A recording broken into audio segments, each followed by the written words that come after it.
वो हमारे हमारे गुरु हमेशा रहेंगे।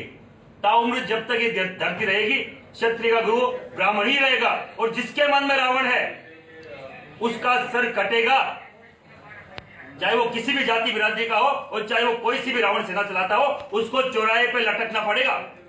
और उसको बचाने वाले जो भी तथाकथित लोग हैं और उसके पीछे बैकग्राउंड में जो भी कोई एमएलए है, एमपी है और कोई मंत्री मुख्यमंत्री जो भी है, हम किसी को नहीं बख्शेंगे, हम खिलाफ में आएंगे अगर कोई उनको बचा रहा है।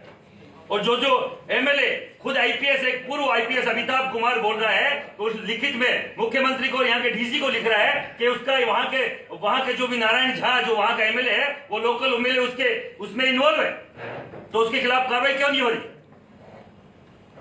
मैं केवल आपके जरिए बोलना चाह रहा हूं, जो भी तथाकथित लोग इस नरसंहार में साथ सहयोग किसी भी तरीके से जिनका इसमें हस्तक्षेप है, करनी सेना उनको बकायदा उनके चेहरों से नकाब हटा के रहेगी।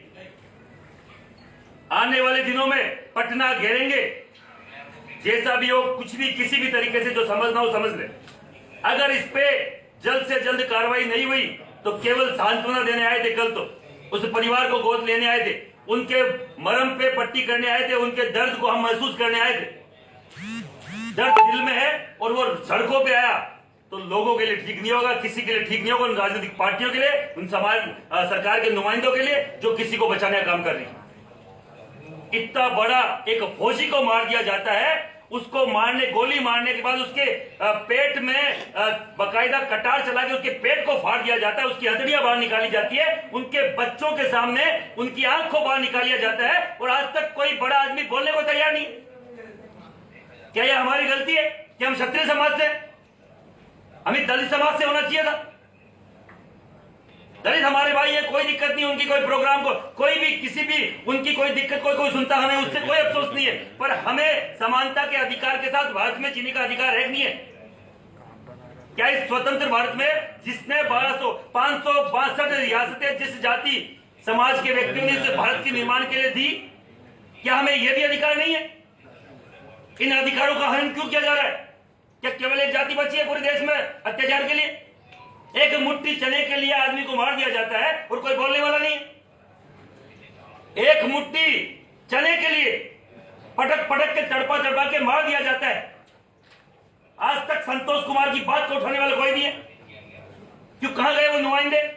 कहां गए वो समाज के जो यहां से जीते हुए एमएलए एमपी?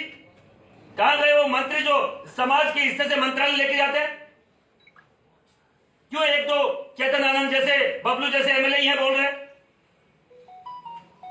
मैं पूछना आपके द्वारा बोलना चाह रहा हूं, जिसका कोई नहीं बोलने वाला, वो करनी सेना उसके लिए खड़ी है। किसी को वो समझने की जरूरत नहीं कि हम अकेले। पूरे देश में, पद्मावत में, पूरे विश्व में हमने लड़ाई लड़ी 1 साल तक, किसी के हाथ में बैंडेज तक नहीं बनी। और आपको मालूम है कि 5-5, 2-2 हजार की भीड़ पूरे देश में, पूरे शहर में उपद्रव मचा देती है। लाखों की भीड़ ने आज तक किसी ठेले वाले की मूंगफली तक नहीं उठाई। ये करनी सेना ये अनुशासन है।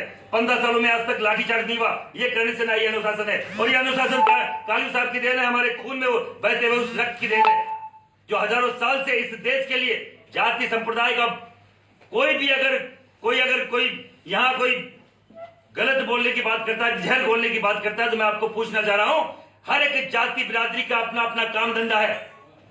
हजारों साल से अगर क्षत्रिय ने अपना काम लिया, वो मरने का काम लिया, इस देश के लिए सर कटाने का काम लिया, खुद के घर की महिलाओं को बेवा करने का जिम्मेदारी हम लोगों ने ली। क्यों? और भी काम थे। ब्राह्मण को सबसे ऊंचा पद दिया, आप पंडिताई करिए। बनिया को व्यापार का काम दिया। अगर हमें कोई बोलता है कि आप ही डिसाइड करने वाले थे, तो बढ़िया बढ़ाई को बढ़ाई का, कुमार को कुमारी का, बकायदा हर एक चीज का, माली को बकायदा खेती का, सबको अपना अपना अधिकार, अपना अपना व्यापार इस क्षत्रिय समाज ने हजारों सालों से दिया। तो हमने क्या लिया? लड़ने का अधिकार, इस मातृभूमि के लिए अपने सर कटाने का अधिकार। क्या ये अधिकार आप वो नहीं ले सकते थे जो तथाकथित लोग जो शत्रुओं पे उंगली उठाने कम करते हैं?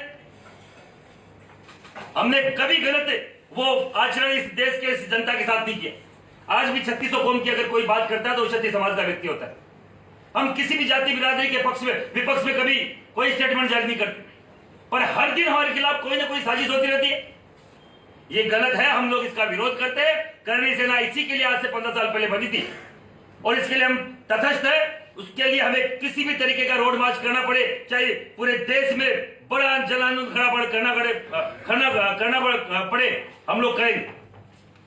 केवल बोलना चाह रहा हूं, आज यहां इस बिहार की धरती पर, हमें इस बुद्ध की धरती पर, जो शांति का प्रतीक है सबसे बड़ा, महात्मा बुद्ध की इस धरती पर आपके सामने अनाउंस करके जाते हैं, हम बुद्ध की, हमारे पूर्वज, हम उनकी इज्जत करते हैं। पर अगर हमारी बातों को नहीं माना गया तो हम लोग रोडों पे निकलेंगे, सड़कों पे आएंगे, पटना को घेरेंगे। जल्द से जल्द उन हत्यारों को फांसी दो। मनोज सिंह जो छठा व्यक्ति एक बचा, उस परिवार का एक ही चश्मो चिराग बचा है। पूरे बिहार की जिम्मेदारी होनी चाहिए थी कि फौजी के परिवार में केवल एक व्यक्ति बचा है, उसको एयरलिफ्ट करके दिल्ली भिजवाया जाए। अगर यही कोई नेता के अगर पैर में मोच भी आ जाती है तो पूरे का पूरा देश उनको देखने लग जाता है कि देखो ममता दीदी के पैर में मोच आ गई है। हमारे तो यहां लोग चले गए भाई, एक मां का बेटा चला गया, एक पत्नी का पति चला गया, एक बेटी का बाप चला गया, उनको वो कौन लाके देगा? कोई कहीं पे न्यूज नहीं, कोई कहीं पे बात नहीं। मैं आप सबके माध्यम से बोलना चाह रहा हूं, आप चौथा स्तंभ है और आप लोगों की कृपा से अभी राजस्थान जार एसोसिएशन का मुझे संरक्षक बनाया है, जो पत्रकार, सबसे बड़ा पत्रकार संघ है राजस्थान का, और उसका अगर संरक्षक बनाया तो आप लोगों के प्रति मेरे साथ आप लोगों का कोई अच्छा जो सकारात्मक रवैया इसीलिए बनाया हो। मैं चौथे स्तंभ से बोलना चाह रहा हूं कि आप इस सरकार की आंख खोलिए, आप हमारी बात को सरकार तक पहुंचाइए, क्योंकि हम लोग वो लोग हैं जो कभी गलत के साथ खड़े नहीं होंगे, सही के साथ खड़े हैं। न्याय हमें हमारे लोगों के लिए चाहिए। महिपाल जी, एक सवाल है, क्या क्योंकि बार बार बातें सामने आ रही है कि वहाँ के स्थानीय विधायकों का इन्वॉल्वमेंट है, बीजेपी के 2 विधायक हैं उनका इन्वॉल्वमेंट है, तो आप लोगों ने भी परिजनों से मुलाकात की, बात की, क्या मतलब? परिजन चिल्ला चिल्ला के गड़ा फाड़ फाड़ के बोल रहे हैं कि वहाँ के दोनों एमएलए इसमें हैं, और वहाँ जो लोग बोल रहे हैं कि नेपाल से उनको गिरफ्तार किया गया है, तथाकथित लोग जो वहाँ के लोकल लोग हैं वो बोल रहे हैं कि नारायण झा जो वहाँ का एमएलए है उसके घर से, उसके फार्म हाउस से उसको गिरफ्तारी हुई है, और ये पूरे बकायदा एक सोची समझी साजिश के तहत हुआ है। विनोद नारायण झा, हाँ जी, और डिटेल निकालेंगे क्या सर? आप बता रहे हैं एक सप्ताह। देखिए इस बारे में मैं कल का एक ये बदनाम करने की साजिश है, बम मारा है, एसपी खुद बोल रहा है कि बम कुछ नहीं। एक मिनट, थोड़ा नीचे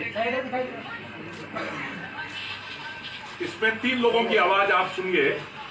आप कह रहे हैं सुरेंद्र सिंह, आप कह रहे हैं मुझे, मैं वीडियो रिकॉर्ड कर रहा हूं, आप कह रहे हैं सुरेंद्र सिंह के परिवार, बोल ये कह रहे हैं सुरेंद्र सिंह ने मारा है, तीसरा बोलता है सुरेंद्र सिंह ने मारा है।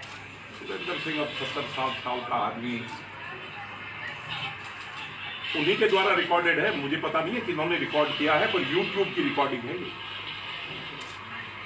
पुलिस मौजूद है वहां पर,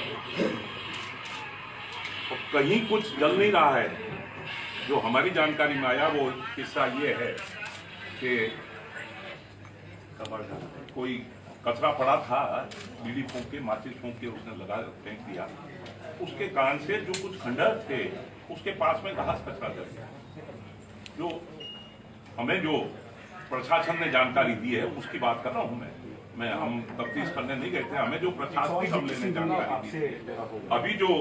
अभी जो बात चल रही है कि आप इनकी बात चल रहे हैं, अभी तो सिर्फ ऐसी चर्चा है जो उनके परिवार से आई, उनके परिवार से आई।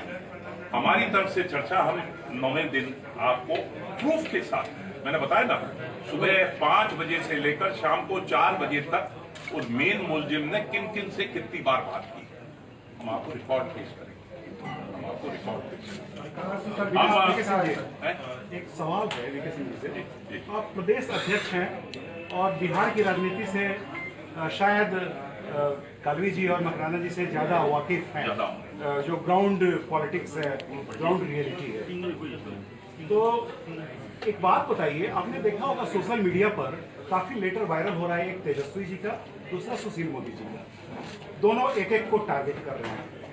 जाहिर है यह संकेत है कि एक बड़ी साजिश है, यह सिर्फ एक घटना नहीं है, एक साजिश है। तो आप ग्राउंड जीरो पर से आए हैं लौट के, आपको क्या लग रहा है, कौन सा पक्ष इसमें इन्वॉल्व है? देखिए, हम लोग जो वहाँ गए हैं और उसके पार्कोर में भी हम लोगों ने इसकी तफ्तीश की है, जो वहाँ पर जो स्थिति है, जो निश्चित राष्ट्रीय हम लोग कहा है कि जो गुंडा तत्व जो भी लोग हैं जो इस तरह के अपराध को अंजाम जिन लोगों ने दिया है, निश्चित रूप से और उनके परिवार का ही मानना है कि जो वहाँ के स्थानीय विधायक हैं जिनका नाम उन्होंने बताया है, कहीं न कहीं उनका आशीर्वाद उनको प्राप्त है। और कुछ दिन पूर्व जो है इस घटना कुछ दिन पूर्व जो है उनके यहाँ खाना पीना भी वगैरह हुआ है, उन लोगों का बैठका भी कई राउंड वहाँ पर हुआ है और इसके कुछ दिनों के बाद जो है घटना हुई है।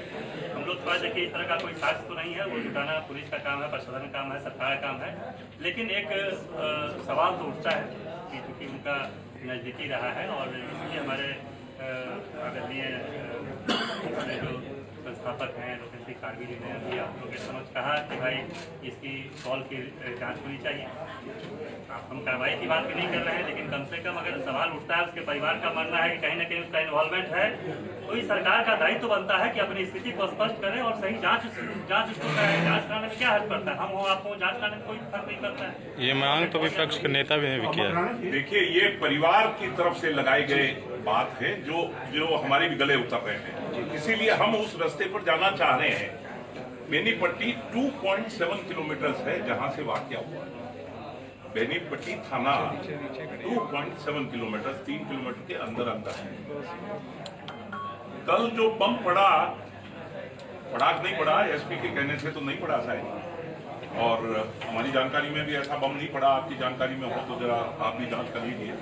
एक जो बम पड़ा उसकी आवाज बेनीपट्टी में कुल 3.5 मिनट बाद पहुंच गई और इतनी सारी गोलियां चल के 5 लोगों की हत्या और 1 लोगों को लगभग मार डालने वाली गोली की आवाज, जिसका अंदेशा 11 बजे लिखित में दे दिया था परिवार ने। देखिए, समझिए इस बात को, 11 बजे लिख के दे रहा है परिवार कि हमें आज अंदेशा है कि कुछ अनहोनी हुई।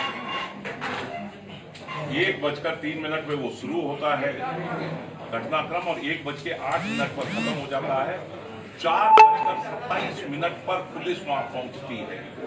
2.7 किलोमीटर में पुलिस को पहुंचने में 3.5 मिनट।